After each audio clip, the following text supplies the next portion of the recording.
Rebelote encore un studio tour dans une cabine Michel Deluc. Ça se passe à La Caverne et c'est Nico Sacco qui nous guide. Encore un studio tour donc dans une cabine Michel Deluc, je vous l'ai dit, parce que ça sonne bien, parce que c'est magnifique. Mais c'est pas la seule raison pour laquelle je fais ce studio tour. La raison principale, c'est Nico, qui est un super ingé son, qui a travaillé avec plein de projets cool, Alpha Blondie, Oldelaf, Booba, Soprano, Dadju, et j'en passe. Un ingé son aussi qui travaille comme ingé son depuis longtemps. Nico, il a fondé avec son associé La Caverne en 2012. Mais avant ça, il travaillait dans un grand studio commercial à Paris qui s'appelle Twin Studio, qui existe encore et à qui on fait coucou. Il a gravi tous les échelons là-bas, de stagiaire à ingé maison. Et c'est ça qui est hyper intéressant, c'est que Nico, il bosse comme ingé son en musique depuis un bail, tous les jours de la semaine.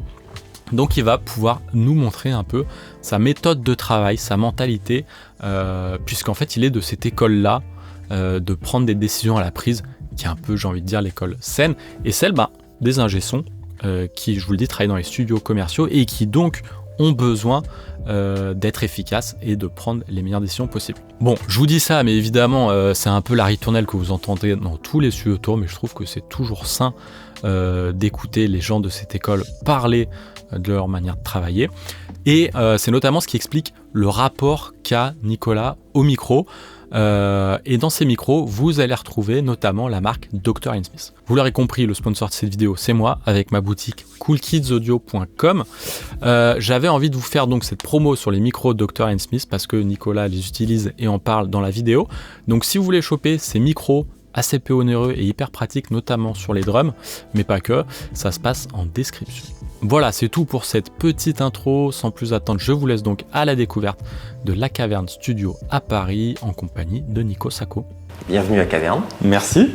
On est à côté des catacombes de Paris, c'est ça ? Et oui, exactement. Alors, est-ce qu'il y a un lien avec le nom ? Caverne, il y a un lien, ouais, on peut trouver plein de liens. Caverne des Beatles, Caverne de Platon, Ok. Capitaine Caverne, Catala. Ok. C'est un vieux dessin animé. Et puis parce qu'on est en sous-sol, Et parce qu'on est en sous-sol, comme exactement. un vrai studio parisien, n'est-ce pas ? Exactement, et parce que ce sont des anciennes caves qui ont été aménagées. Ok. Et toi, ça fait combien de temps que tu es ici ? Alors, Caverne, ça existe sous le nom de Caverne depuis 12 ans. Ça a été un studio semi-privé, semi-commercial pendant un an avant. Ouais. 1 an et demi. Ok. Voilà. Et aujourd'hui, c'est un studio commercial. Ouais. Beaucoup de musique. Beaucoup de musique, principalement de la musique, un peu de docu, Ouais. un peu de post-prod au sens large. Ouais. Donc il y a du film, du doublage, de la musique de film, des contenus audio pour enfants, Ok. podcasts, etc. Quoi d'autre ? Un peu de pub, j'ai déjà dit. Ouais. C'est ton collègue, surtout ton partenaire Mon partenaire, il fait il fait de la musique aussi, mais il fait beaucoup de docu et de pub, de musique liée à ça. Ok. Et moi, je fais beaucoup de musique. Ou un peu de ciné, mais c'est par la musique. Ok. Très bien. Tu nous fais visiter la cabine ? Allez, on y va.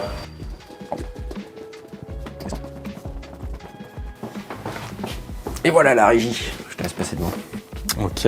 Donc ça rappelle les Michel Deluc un peu. Donc c'est Michel Deluc qui a fait l'acoustique et Monsieur Bolling qui fait une marque qui s'appelle Also. C'est l'ancien ingénieur de maintenance de Plus 30. Et il fait beaucoup de studios. Il a une équipe, alors je sais pas s'il travaille toujours avec Michel Deluc, mais et Michel Deluc il bosse à Atelier 33. Voilà. Ok. Donc du coup une jolie acoustique ici, je suppose. Ouais, c'est mat mais c'est pas sourd et ça reste vivant. C'est pas étouffé et il y a de l'air un peu. Et donc là c'est la régie et dans la cabine de prise on verra tout à l'heure. C'est pareil, t'as un son mat mais ouais, aéré. Agréable. Voilà, ouais. Ok. C'est vraiment pas. Donc c'est parfait pour les longues journées ça. C'est très bien et c'est assez agréable. Ouais. Ok. Il n'y a pas d'aigu qui t'épuise la tête.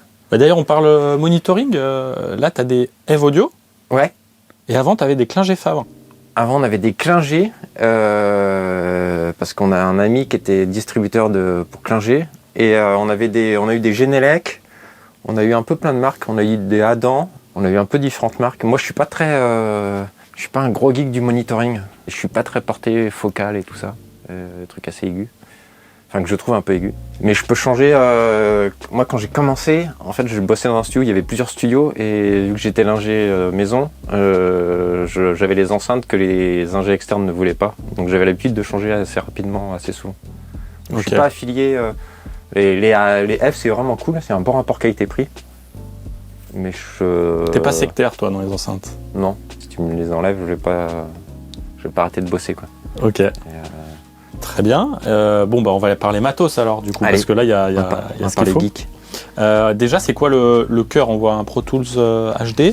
C'est un Pro Tools HDX. Ouais. Alors qui est dans le nodal qui est derrière ce mur. Il y a l'ordinateur est là-bas. Donc on revient aux bases, c'est une interface dédiée à Pro Tools qui va te permettre un peu de supporter quelques plugs, c'est ça? C'est un peu de DSP aussi? L'HDX, ça a un peu de DSP, mais maintenant les ordis sont... Enfin, ouais. Alors, c'est un autre sujet, mais il y a la puissance des ordis, elle est quand même énorme. Les HDX, ça permet d'avoir des plugs aussi. Et c'est surtout, nous, là où on le sent, c'est pour tout ce qui est insert, latence. Ok. Et c'est un vrai... Alors, il y a plein de gens qui s'en foutent, qui s'en fichent, pardon. Mais ici, il y a du rec. Donc, on fait beaucoup de prises, et même pour les... Moi, je trouve, quand tu es en mix et que tu mets des inserts ou des compressions parallèles ou je ne sais quoi, c'est peut-être moins vrai maintenant, mais il y a quelques années, moi, j'entendais ça créait des petites phases qui me gênaient, moi. Okay. Et avec un HDX, tu n'as vraiment pas ce souci-là. Alors maintenant, c'est peut-être un peu moins vrai, il y a sûrement des interfaces qui ont réglé le problème. Donc il y a ce souci-là. Et aussi, avant, on avait d'autres interfaces. Et quand il y avait des ingénieurs externes qui venaient travailler, souvent ils se trompaient dans les fréquences d'échantillonnage avec notre horloge. Et donc on est resté sur du HDX pour enlever ce problème. Et qu'est-ce qu'on a comme console SSL là? Moi je connais pas du tout ça, SSL Matrix. C'est une petite SSL, mais où tu n'as pas de préampli micro, tu n'as que des entrées-lignes et tu n'as pas d'EQ ni de compresseur. Et donc tu n'as qu'une entrée-ligne, des sorties directes et après des aux et des pannes et puis des faders. Et donc c'est 16 pistes analogiques et en plus tu as un contrôleur. Bon là le Pro Tools c'est pas allumé, mais qui te permet de retrouver tout ton Pro Tools avec des layers ou d'autres logiciels. Ils en ont sorti plein maintenant, des petites interfaces USB, pas des interfaces, des contrôleurs. Et le système de monitoring est plutôt cool et est un système de recall pour ceux qui aiment ça, ou avec tes inserts qui peuvent être enregistrés, etc. Et tu peux faire des suivis aussi analogiques si tu as fait ta balance, mais que tu veux faire des suivis dans Pro Tools, tu peux faire ça. C'est assez polyvalent, et puis c'est le son SSL assez droit. Nous, c'est une grosse plus-value pour comme on fait beaucoup de prises pour les aux, les choses comme ça. Ça permet d'aller vite. Ça permet d'aller vite et d'avoir tout sous la main. Moi, j'ai débuté en analogique, donc moi j'aime bien être un peu dispatché sur une console et pas tout faire dans l'ordinateur. Et donc c'est une petite console, toute mignonne. Okay. Et ça te permet d'avoir plein de préamps externes. Et donc on peut changer quand même la couleur si tu veux du NIV ou de l'API ou je sais pas quoi, mais garder la flexibilité d'une SSL. Ça c'est plutôt cool. Ok. Et alors, il y a beaucoup de NIV, d'émulation de NIV ici. Il y a un peu de tout, ouais. Il y a du 1073. Alors ça c'est ouais, bon 1073 je pense que tout le monde connaît. Ouais. Donc c'est les nouvelles. Ouais. Ensuite il y a du Chandler. Ouais. C'est un peu les premiers je crois qu'ils ont sorti. C'est des copies de Nive. C'est ça. Alors ça sonne pas exactement comme du Nive. Au début Chandler il faisait que des copies un peu. Ok. Donc ensuite il y a le TG2 qui a changé un peu maintenant, non, ça a toujours le même nom, je sais plus. Alors il y a toujours cette gamme TG qui voilà, copie les EMI quoi. Ouais, c'est ça. Donc là c'est ce principe-là, TG2. C'est ce principe-là, ouais. Qui est très coloré et qui est pas mal, qui est assez rigolo. Pour les guitares, etc. C'est pas mal. Ensuite il y a de l'Also, donc ça c'est Monsieur Bolling qui fait ça. C'est français, c'est assez droit. Ça c'est leur double préamp. Double préamp par slot 500. Ce qui est pratique, c'est d'avoir... Là, tu as 8 préamps, 8 préamps sur un tout petit espace. C'est top. Et c'est très clean. C'est assez propre, ouais. À côté, donc, il y a de l'API. Ouais. Il y a de l'API. Une EQ API, encore. Et ça, c'est un petit sommateur Also. On s'en sert assez peu, mais c'est pareil, c'est très très propre. Donc ça, c'est Little Lab, c'est des DI qui servent aussi de reamp. Ouais. C'est pas mal, c'est un peu les concurrents de Radial. Ok. C'est un mec un peu zinzin qui fait plein de machines rigolotes. Ça, c'est le Clariphonic. C'est une sorte d'EQ que pour les aigus. Une sorte d'EQ un peu parallèle. C'est un peu improbable. Enfin, je vous conseille d'aller sur le net. Vous aurez plus d'informations que par moi. Donc ça, on retombe sur les Chandler. Ça, c'est soi-disant des copies de 2254. Alors pareil, ça sonne pas du tout comme un 2254, mais c'est très bien. Et ce qui est rigolo, c'est que il n'y a rien d'écrit, donc on ne sait jamais trop ce que ça compresse. On ne sait pas le ratio, pareil, ça c'est fou. Et il n'y a aucune info sur le site. Mystère. Ouais. Donc ça, c'est un API 2500, toujours amusant. Le Fern, on le Fern, ça c'est super. Alors c'est quoi, c'est leur compresseur, leur IQ, ça? Non, ça c'est leur préamp. Ouais. Et ce qui est vraiment bien, c'est bien et pas bien, c'est que c'est pas un gain d'entrée, c'est juste un gain de sortie. Donc en gros, en entrée, tu as 0 ou moins 20. Donc ça dépend beaucoup du micro que tu mets ou de l'artiste qui est derrière. Et donc ton préamp peut saturer ou pas, mais c'est ça qui est génial. C'est que du coup, le son, c'est très droit pour un truc à lampe, mais c'est vraiment splendide. Et tu peux avoir quelques surprises du coup. Si tu as quelqu'un un chanteur qui gère pas forcément bien sa dynamique, tu peux saturer. Ouais. Okay. Et ce qui est bien ou pas, si ça convient pas à l'album, c'est pas forcément bien. Très bien. Et très belle machine. Là, on a le Strozan Designer. On s'en sert plus trop, mais c'est une super machine pour booster la dynamique très facilement. Et c'est un peu le compresseur du débutant, même si c'est pas le but, mais ça te permet de mettre de l'attaque ou du release très rapidement, ou d'en enlever en 2 boutons. Ça, c'est un Vertigo, ça c'est charmé. C'est un compresseur VCA et Vertigo, tout ce qu'ils font c'est vraiment bien. C'est assez cher, mais c'est vraiment bien. C'est hyper versatile. Il y en a qui s'en servent sur leur mix, sur leur master. Moi je m'en sers même à la prise. C'est vraiment vraiment bien. Voilà. Ça c'est des Nive 2254, donc c'est des reissues. Alors on tombe dans la même discussion que Chandler. Moi je trouve que ça sonne pas du tout comme un vrai 2254, mais c'est assez doux. C'est pas mal. Ça c'est un Thermoniculture, c'est une disto à lampe. Vraiment, vraiment bien. Plutôt pour du rock, etc. Enfin, dès qu'il faut de la disto, même vous pouvez le mettre en parallèle sur les guitares. J'ai eu un ingé mastering dans un studio à Canton qui l'utilise en insert full wet. Eh ben, alors il faut trouver il faut le bon réglage et le bon endroit, mais ça peut le faire quoi. En mastering, il n'y a pas des galères gauche-droite. Enfin bon, j'imagine. Ils en ont fait plusieurs versions. Il y a plusieurs versions, ouais. Et lui, il a la Anniversary. Toi aussi? Celle-là, c'est une Anniversary, mais c'est la 11e, il a fait la 15e, il en sort tout le temps. Puis il y en a des vertes, je crois, non Bon, ça, c'est du DBX, c'est assez classique.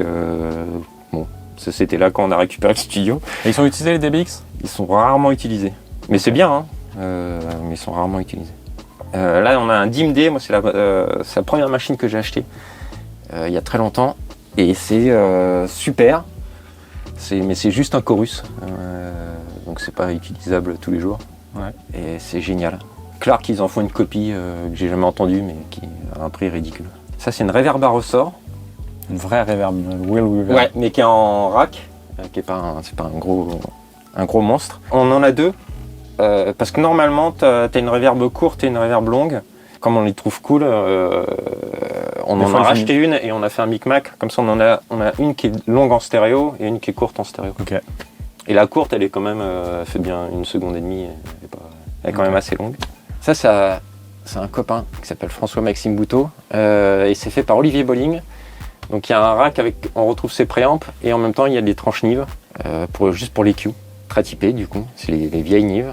8108, c'est les vieilles Nive. Les vieilles Nive, il y en avait pas mal qui étaient utilisées en radio. Donc ça c'est des délais, des D1500, je m'en resserre de plus en plus. Ça c'est un Yamaha, c'est un délai aussi qui part vite en effet dub. Ça c'est une Clark Technique. Clark Technique maintenant ils font un peu des trucs hyper cheap.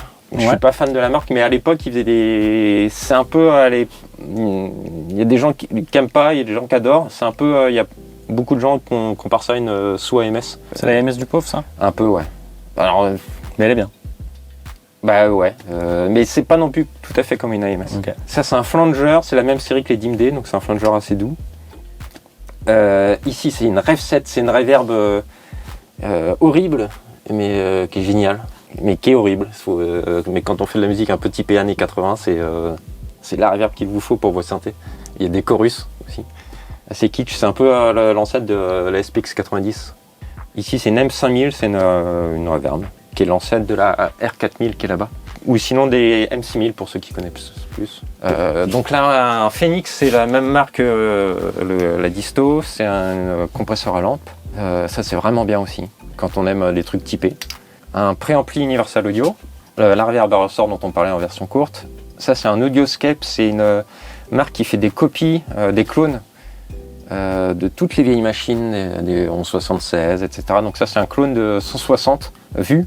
Et ce qui est fou, on le voit avec celui du dessous, ça c'est un DBX 165 et ils arrivent à retrouver, alors c'est pas les mêmes potards, mais ils arrivent à retrouver les mêmes potards de l'origine et les mêmes vues, enfin tout le hardware.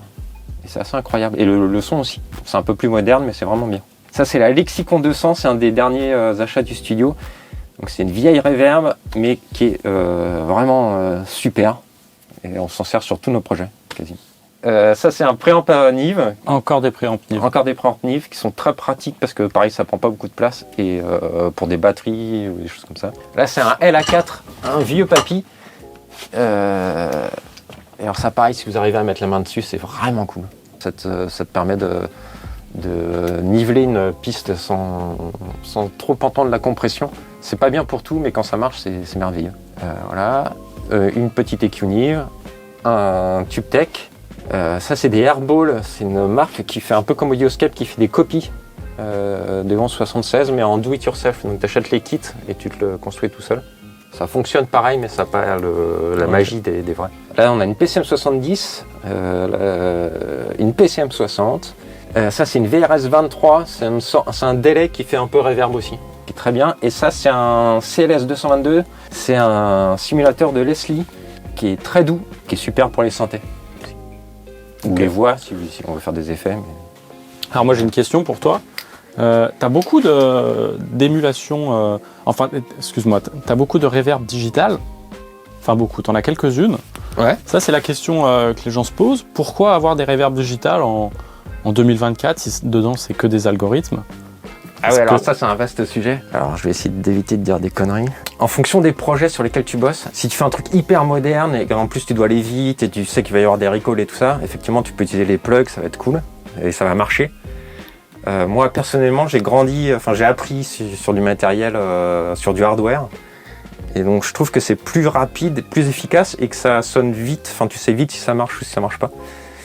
Mais c'est mon expérience. Donc ça c'est la prise de décision un peu. Ouais, alors rien que ça. Ouais. Parce que le plug, à chaque fois, moi je trouve tu peux vite rentrer dedans et puis changer les paramètres, etc. Alors il y a des gens qui adorent faire ça. Par exemple la PCM 70, c'est une usine à gaz.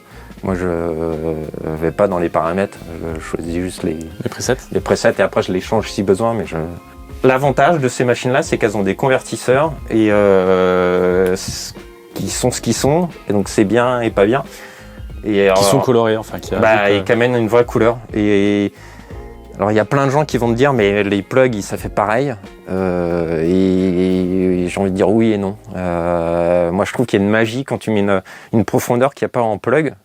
Mais c'est pas pour ça que les plugs sont pas bien. Et est-ce que tu rentres à des niveaux différents dans ces délais-là?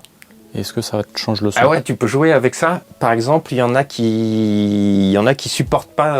Alors, faut jouer avec le signal sur bruit aussi, parce que ça souffle comparé à des plugs. Elle, par exemple, quand tu la satures, elle clip en fait, donc c'est pas beau. Et par contre, la PCM 60 qui est là, elle, tu peux jouer avec ça. Par exemple, si tu mets sur des caisses claires et tu peux jouer avec l'input, qui est même, ça c'est même super tu peux t'en servir juste pour de la disto. Si tu bypasses la reverb, tu peux t'en servir pour qu'il sature. Et en fait, du coup, la reverb réagit différemment.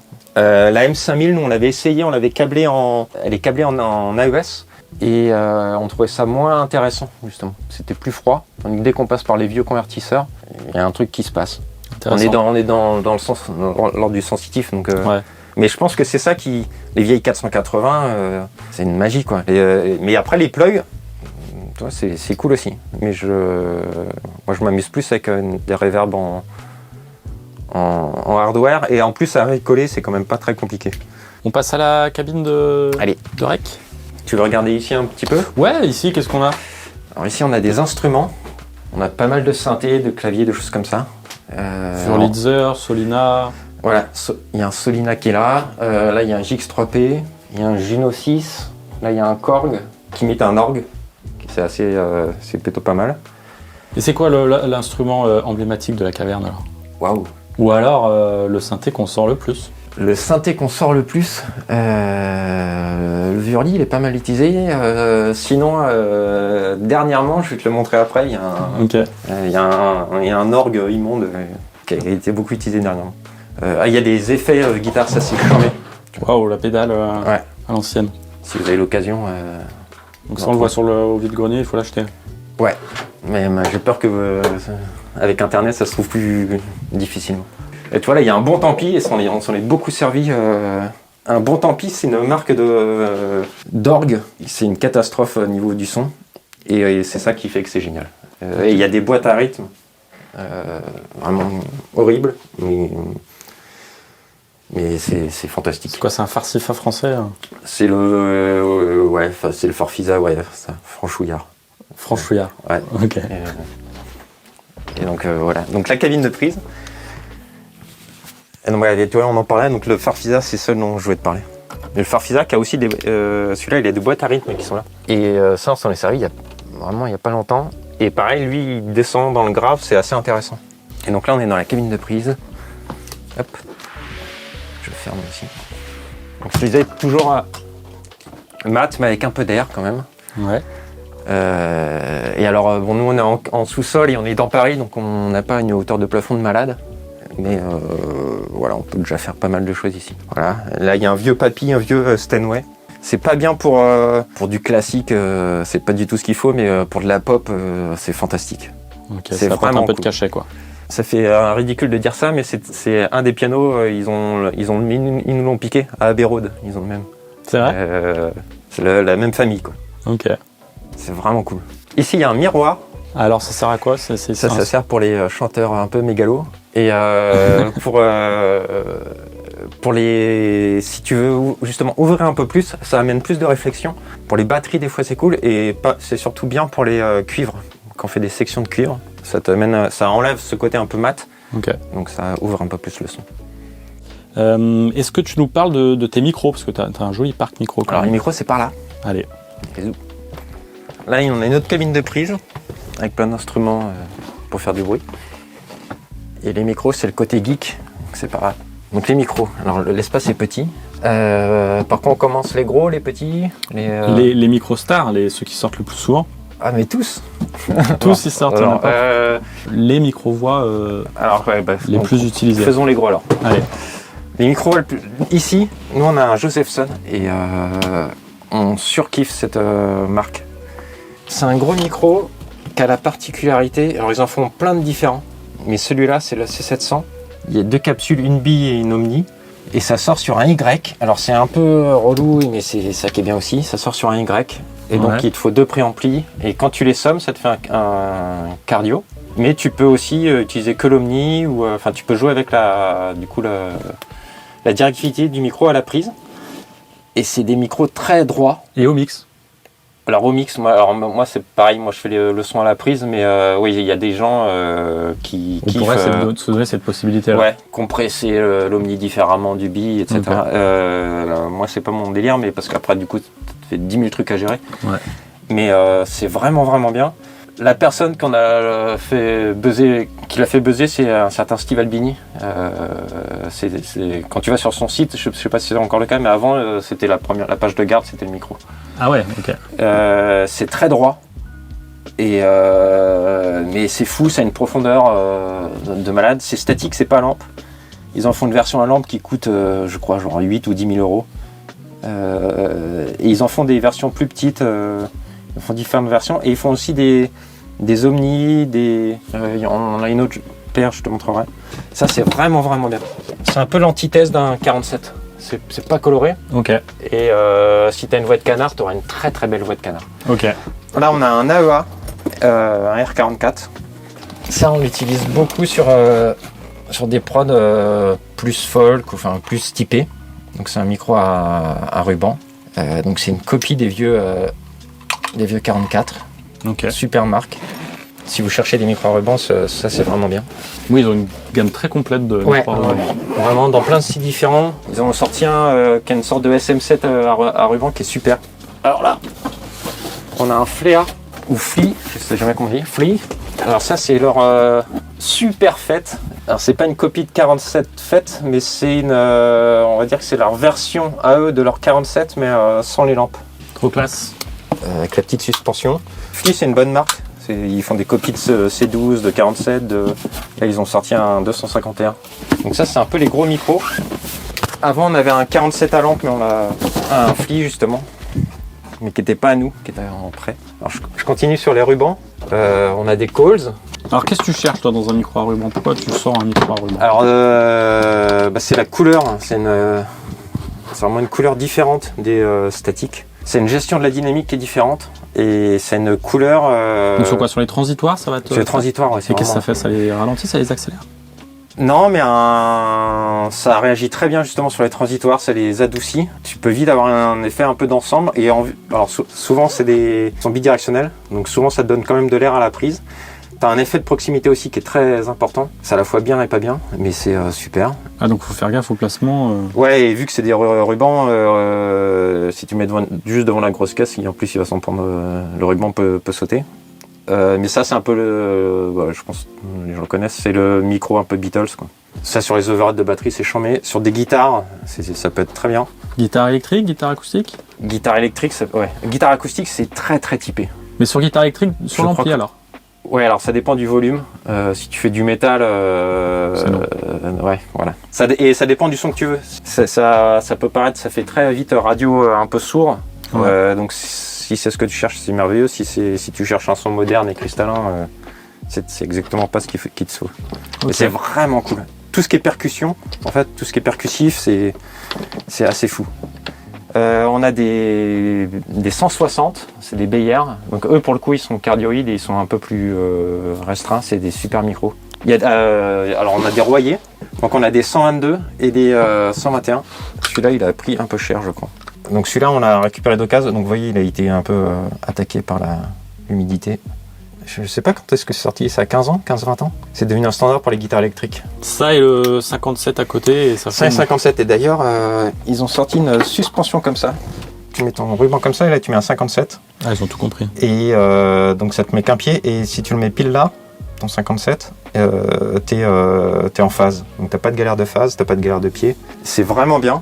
C'est pas bien sur tout, mais sur les guitares électriques, c'est chiant. Mais c'est pas mal sur les cuivres aussi. Quand tu veux des cuivres un peu clinquants, mais sans être agressif. Et sur les rubans, il y a Cloud c'est un des derniers qu'on a acheté, qui est un peu inspiré des 44 aussi. Et ça c'est vraiment bien, c'est un peu un entre-deux entre Coles et AEA.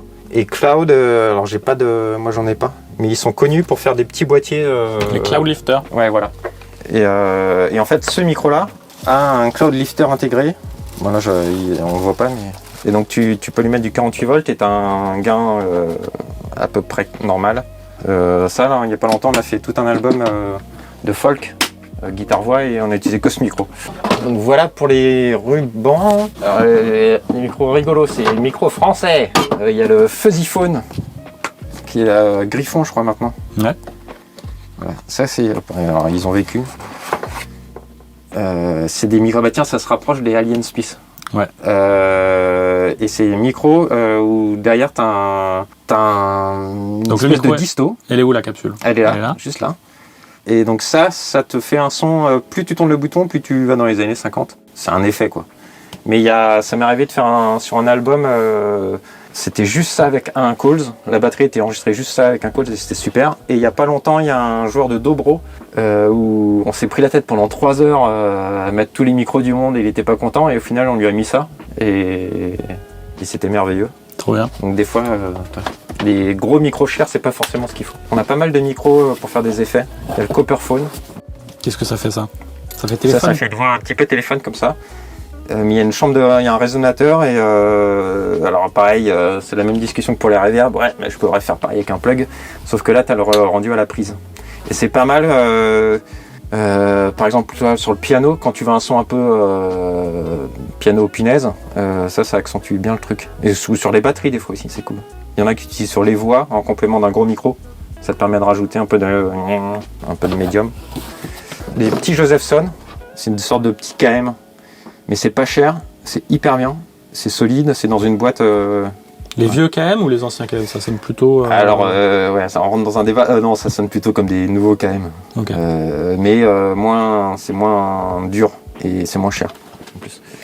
Ah, je vous ai pas montré, il y a un Mélodium. Là, il y a un vieux Mélodium 42B. Ok, donc un ruban. Alors, ouais, en parlant de bouteille de vin, mais alors lui, il est dans une bouteille de guerre. Donc, ça, c'est nos micros un peu lo-fi. Wasaphone, je sais pas si tu connais. Non. C'est des micros filtrés, donc pareil dans une boîte à thé. Et ça fait très Jack White un peu. Et ils en font dans des vieux micros de CB. Et t'appuies là pour faire contact. Et ton micro est là. Voilà, quand quelqu'un te demande, il me faut le son CB, on peut le faire à caverne. Sans plug en On plus. peut enregistrer les routiers ici. Tu voulais parler des Alien Smith ? Ouais, Dr. Ian Smith, donc qu'on retrouve sur ma boutique, c'est pour ça que je voulais en parler. Et qui sont assez particuliers. Ouais. Toi, tu les utilises ? Et alors c'est François-Maxime Bouteau qui nous les a laissés à Caverne pendant quelques temps. Là il est reparti avec pour faire un album. Et donc on en parlait, moi je pense que je vais t'en racheter à la fin de l'année.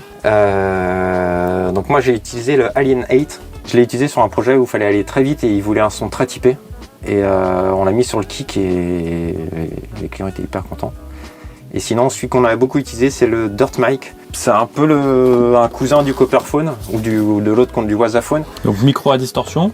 C'est un peu comme un 520DX, c'est ça ? Qui est un micro d'harmonica à la base. Voilà. Et donc là, alors sur le 520DX, c'est le volume. Et sur l'Alien Smith, c'est le taux de distorsion. Tu me dis si je dis des bêtises. C'est exactement ça. Et en fait, donc pour les voix, comme ça, c'est super. Pour l'harmonica, c'est bien. Alors je parle de celui-là, mais donc l'Alien Smith aussi. Mais l'Alien Smith, ce qui est génial, c'est sur les batteries. Alors on a essayé plusieurs trucs. Le truc qui est souvent qui marche le mieux et qui s'intègre le mieux, c'est entre la grosse caisse et la caisse claire. C'est l'endroit où tu pourrais mettre un omni ou justement un ruban. Ça chope un peu tout et souvent les gens ils surcompressent ce micro et ça te rajoute un peu d'ambiance et de vie. Et là, vu que ça tord, ta caisse claire direct elle va vite faire pour de la noise ou de la musique un peu indie, c'est vraiment cool. Ou même pour du métal ou je ne sais quoi, ou pour faire des breaks. Ouais. Et c'est il y a un côté très amusant, très instinctif et ça te permet dès la prise, c'est pas autre discussion. Bah on revient dans la cabine pour parler de tout ça. Ouais. Donc justement, là depuis tout à l'heure, tu évoques un sujet hyper important, c'est cette notion de prise et de prise de décision. Ouais. Donc toi, quand tu t'enregistres, t'aimes bien prendre des décisions, quoi. Et alors ça c'est peut-être un truc, je sais pas si c'est un truc générationnel ou pas. Je pense que c'est un truc, avoir travaillé dans un studio commercial toute l'année où il faut avancer, quoi. Moi je sais quand on me dit ouais on verra ça au mix, souvent c'est que tu vas dans un plan galère, quoi. Et en plus de faire le son à la prise, alors je dis pas de mettre plein de reverb et des délais, mais de chercher déjà une couleur, ça joue aussi sur le jeu de l'artiste et du musicien qui est avec toi. On parlait des rubans ou de la disto. Un chanteur, si tu lui mets un ruban, il va s'entendre différemment, donc il va chanter différemment. Il peut jouer avec l'effet de proximité. Ou si tu lui mets un gros 47 ou si tu mets un 57 et tu lui dis tu tiens la main et tu peux sauter partout et beugler, un 57 ça suffira, ou un SM7, et il va être plus libre parce qu'il va le tenir à la main. Et ça peut changer plein de choses. Ou de faire la prise en régie à côté de toi avec les enceintes à fond. Et c'est ça pour un peu tous les instruments. Et un batteur, c'est pareil, c'est s'il dit j'aimerais bien que ma batterie elle sature ou qu'elle soit un peu sale, c'est bien de le faire à la prise et comme ça il entend aussi il peut jouer avec la distorsion. Du micro là par exemple. Et je te disais l'Alien Smith là, si par exemple le batteur il joue comme ça, c'est bien de le mettre entre le grosse caisse claire et ça te rajoute, pour parler pas du tout technique, ça te rajoute du bazar et c'est génial. Et tu peux t'en servir aussi en room, sur le piano c'est pas mal. Sur les amplis ça peut être bien funky aussi pour te rajouter un peu de dureté. Mais le son à la prise, ouais, moi je Je préconise ça et ça évite aussi les mauvaises surprises. Et au moins quand tu fais du mix, tu fais du son, tu passes pas ton temps à dire attends, il voulait un son spécial. C'est un peu comme pour moi, c'est un peu comme un guitariste qui te dirait je t'envoie ma piste en DI, mais il me faudrait une disto. Tu vas dire tu vas pas jouer pareil. Ouais, tu vas pas jouer pareil. Quel ampli tu veux? C'est quoi une disto? Si tu fais une disto sur un Viovox, c'est pas du tout pareil que sur un Marshall ou sur un iWatt ou je ne sais quoi.